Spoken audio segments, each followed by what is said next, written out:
নিঝুম রাতে একলা বসে লিখছি নবীর শান, কতটুকু লিখবো যে আমি নাফরমান, কতটুকু লিখবো যে আমি নাফরমান। নিঝুম রাতে একলা বসে লিখছি নবীর শান, বলেন নিঝুম রাতে একলা বসে লিখছি নবীর শান, কতটুকু লিখিব যে আমি নাফরমান, কতটুকু লিখিব যে আমি না। গভীর রাতে কোকিল ডাকে আয়রে মুসলমান, নবীর দরুদ না পড়িলে বাঁচে না পরাণ। আয়রে মুসলমান, আয়রে মুসলমান বলে গভীর রাতে কোকিল ডাকে আয়রে মুসলমান, নবীর দরুদ না পড়িলে বাঁচে না পরাণ। আয়রে মুসলমান, আয়রে মুসলমান, হৃদয়টাকে শীতল করো ডাকিয়া মুমিন, এই দুনিয়া ছাড়তে হবে তুমি যে একদিন, তুমি যে একদিন। বলতে পারেন না উম্মতের লাইগা নবী কাঁদেন জীবনে ভর, সেই নবীকে কেমনে তোমরা কইরা দিলা পর, কইরা দিলা পর। প্রেমিক ছাড়া কে বুঝিবে নূর নবীজির শান। আইরে মুসলমান, আইরে মুসলমান, গভীর রাতে কোকিল ডাকে আইরে মুসলমান, নবীর দরুদ না পড়িলে বাঁচে না পরাণ। আইরে মুসলমান, আইরে মুসলমান। আমি যে আমার বান্দার কাছে নিয়ামত পাঠিয়েছি, ফজল পাঠিয়েছি, রহমত পাঠিয়েছি, সেটা পেয়ে যেন আনন্দ উৎসব করে। আল্লাহ বলেছেন ফালিয়াফরাহু, তোমরা আনন্দ উৎসব করো। কি করো? আনন্দ উৎসব করো। আনন্দ করলে লাভটা হবে কি? আল্লাহ রাব্বুল আলামিন বলেছেন হুয়া খায়রুম মিম্মা ইয়াজমাউন, এই আনন্দ উৎসব তোমাদের পুঁজি করা সম্পদ চাইতে দামি। সূরা ইউনূসের 58 নম্বর আয়াত খুলে দেখবেন, আল্লাহ নিজে ওয়াজ করতেছেন আল্লাহর হাবিবকে পেয়ে আনন্দিত হওয়ার জন্য। দেখেন মানুষ কতটা বোকা, মানুষের চিন্তার কতটা পছন্দ রয়েছে। বন্ধু, আপনার বাড়িতে মেহমান আসলে কত বড় উল্লাস। নতুন জামাই যদি বন্ধু বারবার আসে রে, আপনার কন্যা বিয়ে দিয়েছেন 6 মাস আগে একবার আসছে, ওনারে চিনি চিনি লাগে।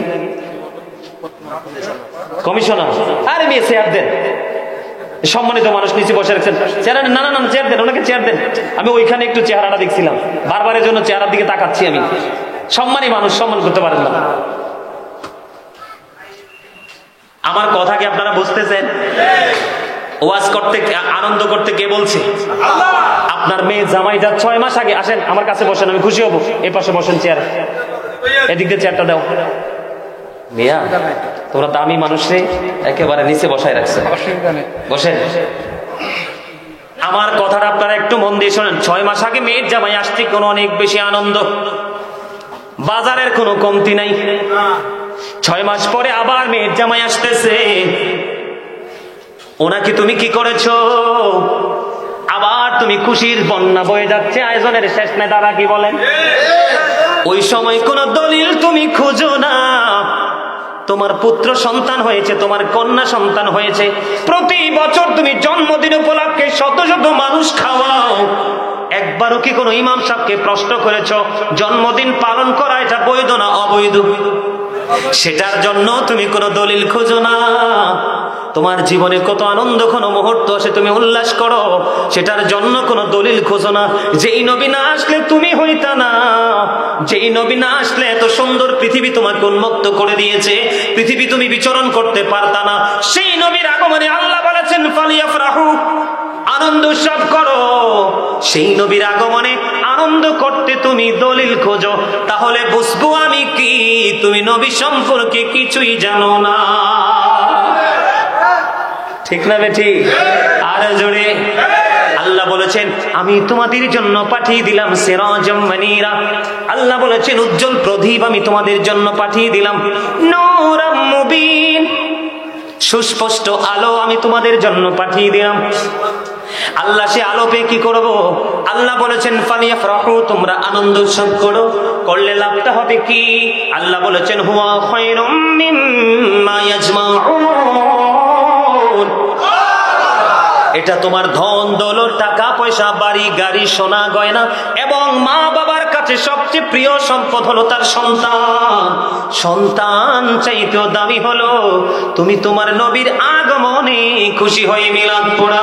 মিলাদ কইলে অনেকের টেনশনে পড়ে যায়। মিলাদ শব্দের অর্থ হলো জন্ম বৃত্তান্ত। ঈদে মিলাদুন নবী সাল্লাল্লাহু আলাইহি ওয়াসাল্লাম, ঈদ মানে হলো খুশি, মিলাদ মানে হলো নবীর জন্ম।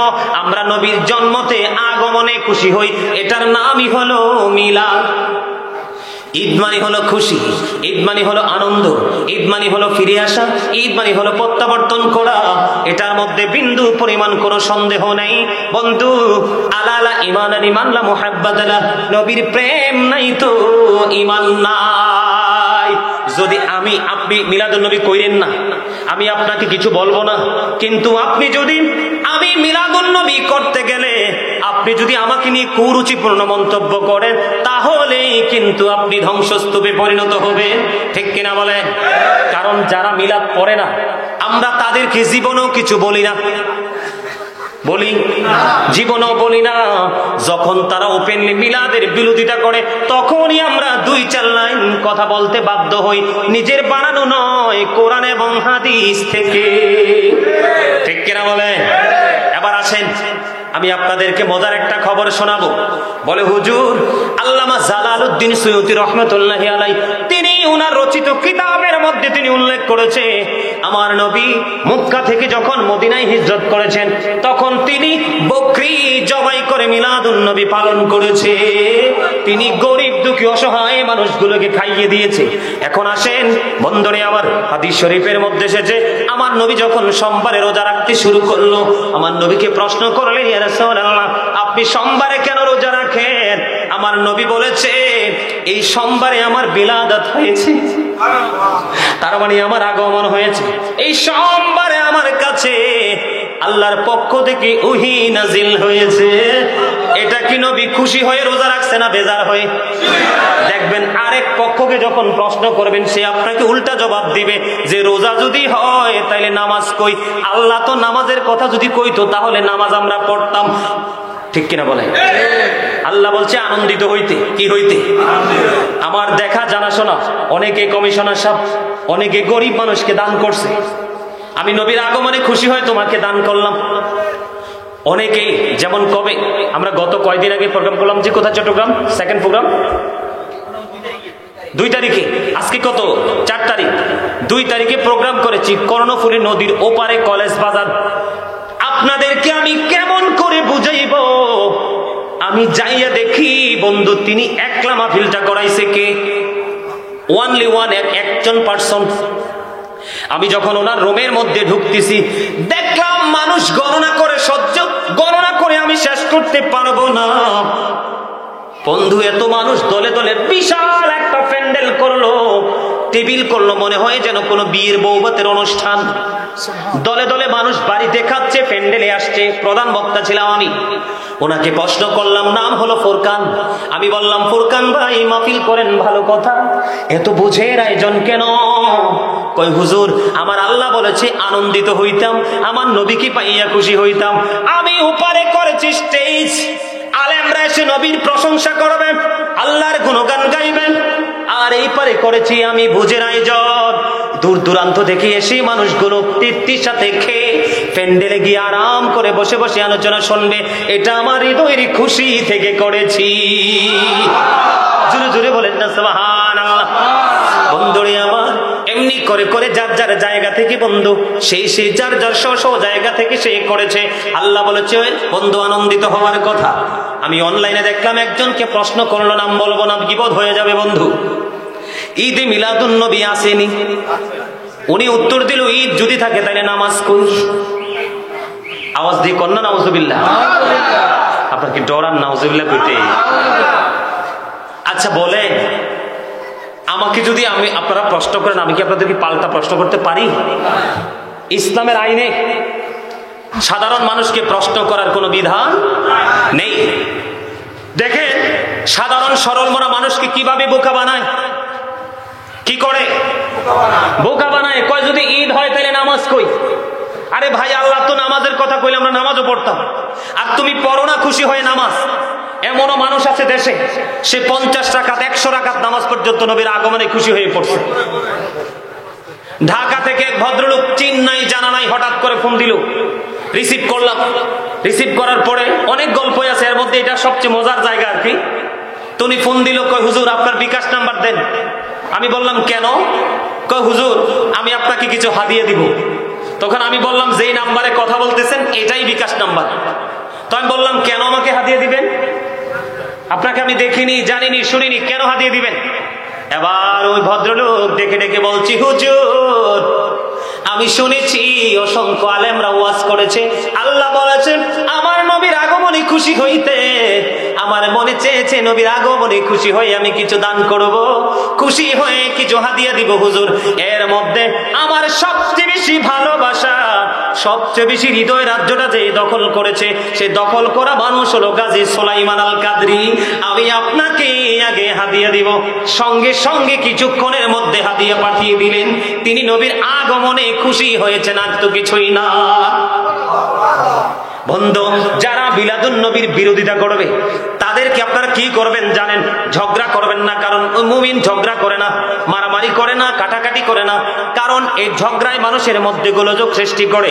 শুধু শ্রদ্ধার সাথে একটা কথা বলবেন, বন্ধু তুমি আমার বন্ধু, তুমি শুধু একটা জায়গা আমাকে দেখাও, কোরআনের কোন জায়গায় এবং হাদিস শরীফের কোন কিতাবের সিয়াসিত্তার কোন কিতাব, কোন অধ্যায় কত নাম্বার হাদিসে আল্লাহ বলেছে মিলাদুন নবী করা বেদাত। দেখবেন জীবন চলে যাবে, গলা শুকিয়ে যাবে, এই প্রমাণ কোনো দিন করতে পারবে না, কারণ উনি হলেন আল্লাহর প্রিয় বন্ধু। বুঝে আসছে? আর জোরে নবীর আগমনে খুশি। আবার আসেন বন্ধুরে আমার,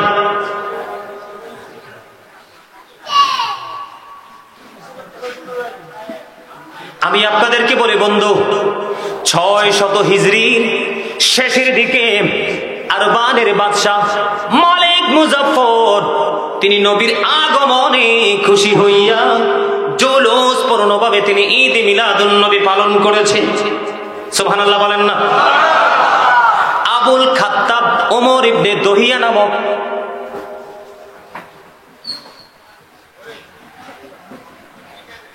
কয়টারে বাজে? ও খোদা, আমি তো গরিব দিকে একবারও চাইনি। আসলে আমার আলোচনা যখন করি না, আমার জীবনে যদি ভুল করে যদি একটু চাই, নাইলে আমি গরিব দিকে তাকাই না। কারণ আমার টার্গেট সবসময় একটা থাকে, একটা বিষয় ধরছি তো এটা একটু গুছাই শেষ, মানুষকে বুঝাই শেষ পর্যন্ত শেষ করব। আমি আপনাদেরকে বলি, আবু বকর সিদ্দিক রাদিয়াল্লাহু তাআলা আনহু তিনি ওয়াজ করেছেন, কেউ যদি মিলাদুন নবীতে 1 টাকা খরচ করে, কয় টাকা? 1 টাকা যদি খরচ করে রে, সে আমি আবু বকরের সাথে জান্নাতে বন্ধু হয়ে থাকবে। হযরত ওমর আমিরুল মুমিনিন তিনি বলেছেন, যেই ব্যক্তি অত্যন্ত সাজসজ্জার সাথে ঈদ মিলাদুন নবী উদযাপন করলো, সে যেন ইসলামটাকে জিন্দা করে দিল। হযরত ওসমান জিন্নুরাইন রাদিয়াল্লাহু তাআলা আনহু তিনি বলেছেন, ঈদ মিলাদুন নবীতে 1 টাকা যে খরচ করবে, যিনি আনুষ্ঠানিকতার সাথে ঈদ মিলাদুন নবী পালন করবে, সেই ব্যক্তি বদর এবং হুনাইনের যুদ্ধে যেন অংশগ্রহণ করলো। ইসলামের চতুর্থ খলিফা হযরত আলী তিনি বলে দিয়েছেন, বন্ধু যেই ব্যক্তি ঈদ মিলাদুন নবী পালন করবে তার মৃত্যু হবে ঈমানের সাথে, কাল কিয়ামতের দিন বিনা হিসাবে জান্নাতে যাবে। আরে বন্ধু, শুধু পৃথিবীর মানুষ, এই প্রজন্মের মানুষ নবীর আগমনে খুশি না হইলে সমস্যা নাই।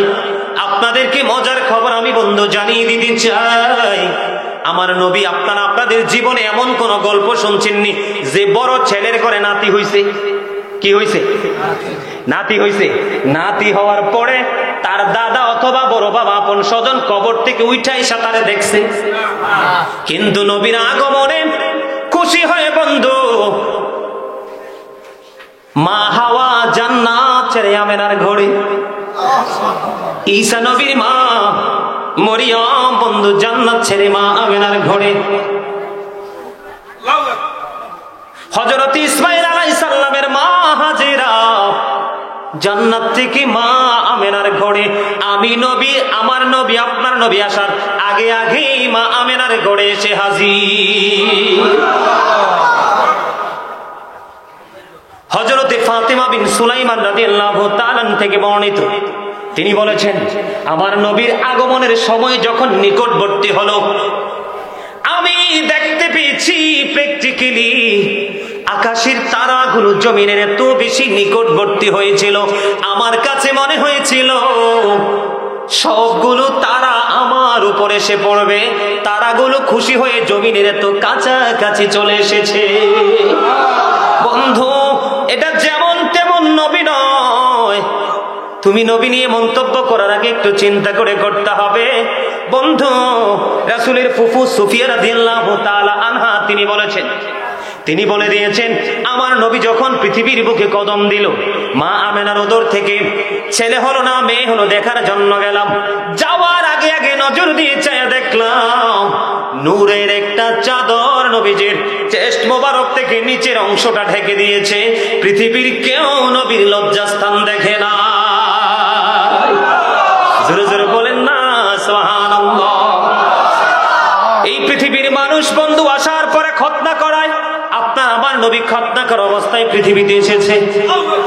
সুবহানাল্লাহ বলেন না আর জোরে। সম্মানিত উপস্থিতি, ওয়াজ শেষ করার সময় হয়ে গেছে। আকাশের অবস্থা ভালো না, বৃষ্টি পড়তেছে। যেহেতু কর্তৃপক্ষ বলেছে হুজুর আকাশের অবস্থা ভালো না, শেষ করে দিতে হবে, তো শেষটা করে দিতে হবে। সর্বশেষে আপনাদেরকে ছোট্ট একটা হাদিস শরীফ শোনাই বিদায় হব। সেটা হলো হযরতে আলী রাদিয়াল্লাহু তাআলা আনহু থেকে হাদিস বর্ণিত। আমার নবী বলেছেন, ক্বালা মান সাব্বা নাবিয়্যা ফাকতুলহু ওয়া মান সাব্বা আসহাবি ফাদরিবহু। যারা রাসূলকে গালি দিবে, রাসূলের ইজ্জতের চাদর ধরে টান দিবে, কথার দ্বারা, চিন্তার দ্বারা, একজন খারাপ বলতেছে তাকে সাপোর্ট দিচ্ছে, সাপোর্টের দ্বারা যেই কোনো ভাবে রাসূলের ইজ্জতের চাদর ধরে টান দিবে, রাসূল বলেছেন, ক্বালা মান সাব্বা নাবিয়্যা ফাকতুলহু, উম্মত হিসাবে তোমরা ঈমানদার যদি হও তাকে সঙ্গে সঙ্গে খুন করে ফেলো, হত্যা করে ফেলো। হাদিস শরীফ, আমার বানানো কথা নয়। ওমান সাব্বা সাহাবী ফাদরিবহু, সাহাবায়ে কেরামকে যারা গালি দিবে তাদের ইজ্জতের চাদর ধরে টান দিবে, উম্মত তোমরা তাদেরকে বাইন্দা পিটাও। হযরত ওমর তার বাবাকে সঙ্গে সঙ্গে হত্যা করে ফেলেছে।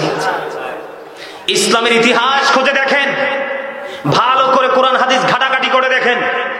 যদি কোথাও দেখা হয় তাহলে বলবো, আর যদি দেখা না হয় গাজী সুলাইমান আল কাদরি দিয়ে অনলাইনে চার্জ দিবেন। চার্জ দেওয়ার পর অনলাইন থেকে আলোচনাগুলো কালেক্ট করবেন। শুধু নবীর শানে, নবীর ইজ্জতে আঘাত করার কারণে কার কার আনুষ্ঠানিকভাবে কাকে কাকে হত্যা করা হয়েছিল, শুধু এই তথ্যগুলো সবগুলো হাদিস বুখারী থেকে আমি তুলে ধরেছি। সবগুলো হাদিস বুখারী শরীফ থেকে এনেছি। কথা কি বুঝতে পারছেন? সম্মানিত উপস্থিতি, কোরআন শরীফের 29 পারায় একটা সূরা আছে, সূরা কলাম। ওয়ালিদ বিন মুগিরা নবীর সাথে বেয়াদবি করেছিলেন। আল্লাহ রাব্বুল আলামিন ওয়ালিদ বিন মুগিরাকে 10টা গালি দিয়েছে। কয়টা? 10টা গালি। এর মধ্যে 10 নাম্বার গালিটা কইতেমনি আল্লাহ রাব্বুল আলামিন 10 নাম্বার গালি দিয়েছে কি জানেন? কোরআন শরীফে, আমি কোরআনে দেখাই দেই। নবী সম্পর্কে যথেষ্ট সচেতন থাকতে হবে। নবী সম্পর্কে চিন্তা করতে 1000 বার, যতবার ব্রেইনে কুলায় ততবার চিন্তা করে নবী সম্পর্কে কমেন্ট করতে হবে। ওয়ালিদ বিন মুগিরা নবীর সাথে বেয়াদবি করেছিল। বিশেষ করে তোমরা যুবক যারা, তোমাদেরকে কিন্তু খারিজি দলের যে আলেমরা তাদেরকে টার্গেট করে করে ভুল বুঝিয়ে তাদেরকে পথভ্রষ্ট করে দিচ্ছে। যুবকদেরকে বলছি, তোমার আশেপাশে পছন্দের হুজুর থাকলে হুজুরের কাছে নিয়ে যাবা কোরআন শরীফটা। কোরআন শরীফে 29 পারায় সূরা কলাম, এই সূরা কলামের মধ্যে আল্লাহ রাব্বুল আলামিন বলেছেন, উতুল্লিন বা'দা যালিকা জানিম। আল্লাহ বলেছেন, with all that he is a bastard. আল্লাহ ওয়ালিদ বিন মুগিরাকে বলছে, তুমি জারজ, বাস্টার্ড। জারজ সন্তান কত নিকৃষ্ট জানেন? আল্লাহর সাথে বেয়াদবি করে নাই তো। আরে আল্লাহর সাথে তো বেয়াদবি করছে না। আল্লাহর সাথে বেয়াদবি করলে কি আল্লাহ যেই কোনো সময় মাফ করে দিতে পারে, কিন্তু নবীর সাথে বেয়াদবি করলে আল্লাহ ছাড় দেবে না। ওয়ালিদ বিন মুগিরাকে আল্লাহ রাব্বুল আলামিন বলছে তুই জারস সন্তান যদি পৃথিবীর সর্বোচ্চ ভার্সিটি থেকে যদি ডিগ্রি নিয়ে আসে, তারপরেও তার পিছনে দাঁড়াইয়া ইক্তাদাইতু বিহাজাল ইমাম বলা যাবে না, তার পিছনে নামাজ পড়া হারাম। বুঝছেন আমার কথা? আপনারা তো সবাই জানেন, এখানে উপস্থিত আছেন, সূরা লাহাব তাব্বাত ইয়াদা সূরা পড়ছেন? তাব্বাত ইয়াদা সূরার শানে নজুল, ইংলিশে এটাকে বলা হয় ব্যাকগ্রাউন্ড, আর বাংলাতে এটাকে বলা হয় অবতীর্ণ হওয়ার কারণ। তার মানে সূরা লাহাব আল্লাহর কাছ থেকে আমাদের কাছে আসার কারণ, অবতীর্ণ হওয়ার কারণ। শানে নজুলটা একটু খুলে দেখবেন। আবু লাহাব শুধু পাথর হাতে নিয়ে দুইটা হাত উপরের দিকে উঠাইছিল। আল্লাহ রাগ হইয়া আবু লাহাবকে একেবারে ধ্বংসস্তূপে পরিণত করে দিয়েছে। কিন্তু আবু লাহাবের হাত পা ধন সম্পদ সব, কিন্তু সেই আবু লাহাব, আমার দিকে তাকান, ওয়াজ শেষ। আপনারা যে ঈদ মিলাদুন নবীর বিরোধিতা করলে কখনোই তাকে গ্রহণ করবেন না। যে আবু লাহাবকে আল্লাহ ধ্বংস করে দিয়েছে, সেই আবু লাহাবের কিয়ামত পর্যন্ত প্রতি সোমবারে কবর আযাব বন্ধ। কি প্রতি সোমবারে কবর আযাব? বলে হুজুর রহস্যটা কি গো হুজুর? রহস্যটা হলো বন্ধু, আবু লাহাব ধ্বংস হয়ে গেছে, উপার্জিত অর্থ ধ্বংস হয়ে গেছে, স্ত্রী সন্তান সব ধ্বংস হয়ে গেছে, তারপরেও কিয়ামত পর্যন্ত কবর আযাব বন্ধ। রহস্য কোথায়? আমার নবী যেদিন আগমন করলো 570 খ্রিস্টাব্দে রবিউল আউয়াল চন্দ্র মাসে 12 তারিখ সোমবারে, নিভৃত ইমামেনার জীর্ণ কুটিরে আমার নবীর আগমনে খুশি হয়ে ওই আবু লাহাবের একটা দাসী ছিল, যার নাম হলো সুয়াইবা। দাসী সুয়াইবাকে তিনি আজাদ করে দিলেন। আমার আল্লাহ বলল, আবু লাহাব রে, আমি তো তোকে ধ্বংস করে দিয়েছি, অলরেডি গোটা পৃথিবীর কাছে মেসেজটা চলে গেছে, তারপরেও আমার হাবিবকে পাঠাইছি, তুমি খুশি হয়ে তোমার দাসীকে তুমি আজাদ করে দিয়েছ। আমি আল্লাহ খুশি হয়ে কিয়ামত পর্যন্ত প্রতি সোমবারে আমি তোমার কবর আযাবটা মাফ করে দিলাম।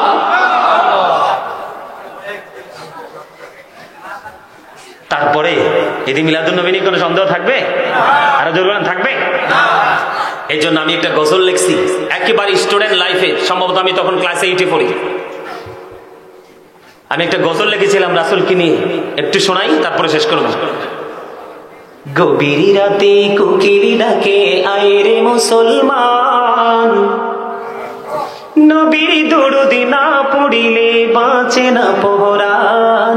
আয় রে মুসলমান, আয় রে মুসলমান বলে গভীর রাতে কোকিল ডাকে আয় রে মুসলমান, নবীর দরুদ না পড়িলে বাঁচে না পরাণ। আয় রে মুসলমান, আয় রে মুসলমান, হৃদয়টাকে শীতল করো ডাকিয়া মুমিন, এই দুনিয়া ছাড়তে হবে তুমি যে একদিন, তুমি যে একদিন। বলতে পারেন না? উম্মতের হিলাইগা নবী কাঁদেন জীবনে ভর, সেই নবীকে কেমনে তোমরা কইরা দিলা পর, কইরা দিলা পর। প্রেমিক ছাড়া কে বুঝিবে নূর নবীজির শান। আইরে মুসলমান, আইরে মুসলমান, গভীর রাতে কোকিল ডাকে আইরে মুসলমান, নবীর দরুদ না পড়িলে বাঁচে না পরাণ। আইরে মুসলমান, আইরে মুসলমান। মারহাবা। অনেক লম্বা, শেষ সময় তো এই জন্য একটু শোনাইলাম। প্রেমিক যদি হতে না পারেন কখনোই নবীকে চিনা সম্ভব। এই মনে রাখবেন, প্রাতিষ্ঠানিক শিক্ষা অর্জন করলেই সে যে বিবেকবান হবে এমনটি নয়, এবং প্রাতিষ্ঠানিক শিক্ষার বাহিরে থাকলে সে যে বিবেকহীন হবে এমনটিও নয়। শিক্ষা এক জিনিস আর বিবেক হলো আরেক জিনিস। বিবেক হলো আল্লাহর দেওয়া এক নূর। আপনি আপনার বিবেকের কাঠগড়ায় দাঁড়িয়ে দেখেন, নবী সম্পর্কে সব তথ্য আপনার ব্রেইনে ঢুকবে। ঠিক কিনা বলেন? আমি তো এখন নবীকে একটু দাঁড়ায় সালাম দিব, আপনারা কি সালামের পক্ষে না বিপক্ষে? সবাই মারহাবা। নবীকে দাঁড়ায় সালাম দিলে তো অনেকে বেদাত ফতুয়া দেয়, কিন্তু ওই যিনি বেদাত ফতুয়া দেয় উনি কিন্তু কোরআন শরীফ আমার দিকে তাকান, কোন কোন সময় কোরআন শরীফটা পরে এমনি চশমাটা খুললা ভালো করে দেখে, কথা কি বুঝতে পারছেন? আবার কোন কোন সময় যখন কোরআন শরীফ পড়ে তখন এই আমার মতো কালো একটা চশমা চোখে দেয়। নবীর প্রেমের যে আয়াতগুলো এগুলো তার চোখ থেকে এড়িয়ে যায়। বলে কেন বললাম? যারা আপনার ফতুয়া দিচ্ছে এরা কিন্তু আমাদের চাইতে বেশি কোরআন পড়তেছে, কিন্তু আয়াত তো চোখে পড়ে না। আমার দিকে তাকান, সূরা ফাত 9 নাম্বার আয়াত, ঠিক সুন্দর দুইটা ওয়ার্ড আল্লাহ রাব্বুল আলামিন ইউজ করেছেন। কয়টা? দুইটা। মনো এই কি কইতেছে? আমার দিকে তাকান, আল্লাহ বলেছেন ওয়া তুআযিরুহু ওয়া তুওয়াক্কিরুহু। আল্লাহ বলেছেন help him and respect him, তোমরা আমার হাবিবকে সাহায্য করো এবং সম্মান করো। সুবহানাল্লাহ বলেন না? তো রাসূলকে দাঁড়াইয়া তো আমরা সম্মান করছি।